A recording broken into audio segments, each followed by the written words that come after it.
Hey everybody, Tim here with today's episode of Star Trek Deep Space Nine, Season 3, Episode 15, Destiny. So, overall this was a pretty interesting episode. I liked it. It's super religious and very allegorical for the way we perceive religion today, which it's a little heavy for me, but I appreciate it. I thought it was actually really good. So, it starts out pretty basic. They're trying to figure out a way to have communication through the wormhole.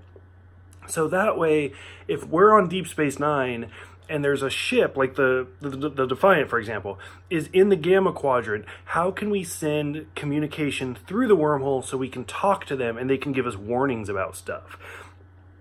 That's the basic plot, and it's pretty interesting. And it's a little bit of a sequel to the episode a few episodes ago, Life Support, where the Bajorans and the Cardassians have kind of signed a treaty now.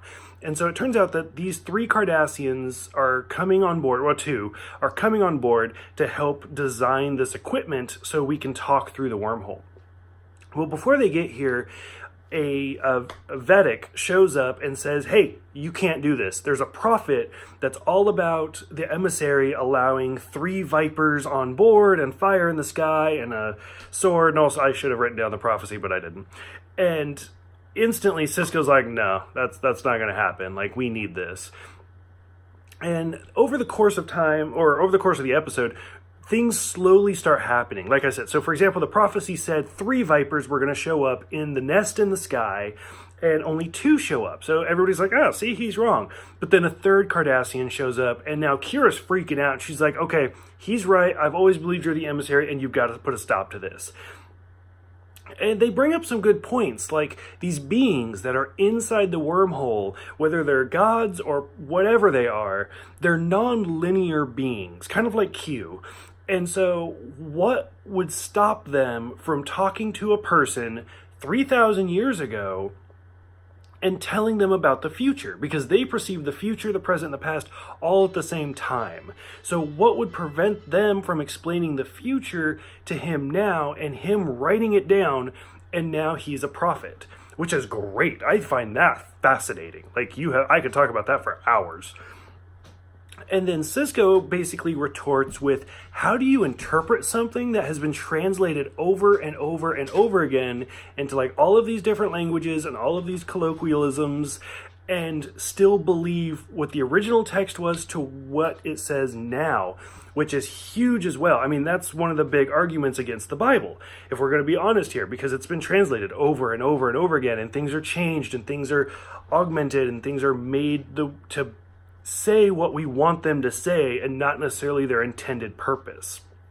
So all of this is super interesting to me.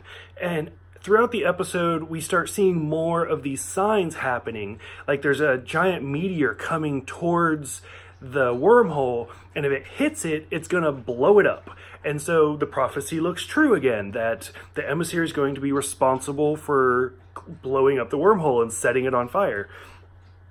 I'm just going to kind of jump to the end. They try to stop the asteroid, and it breaks into 3 pieces, and those 3 pieces basically wedge the wormhole open just enough so that now these communication waves can get through, and now we can talk. And throughout all of this, it turns out that they were misinterpreting the prophecy. This prophecy was supposed to be some big bad catastrophe, and no, the 3 Vipers were the 3 pieces of asteroid, and setting the gates on fire and having them open was just allowing the wormhole to be open for communication. And that throughout all of this, Sisko actually made things better by allowing the Cardassians on board rather than making them worse. Which again, that just kind of goes to show, if you don't always understand what a prophecy means. You can try to understand it, but you might not be right. And trying to prevent it could just make things worse.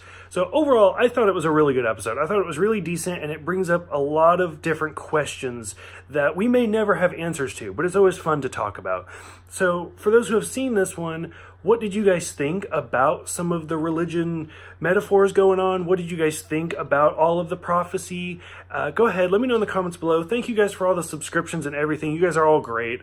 I will see you guys next time for Prophet Motive.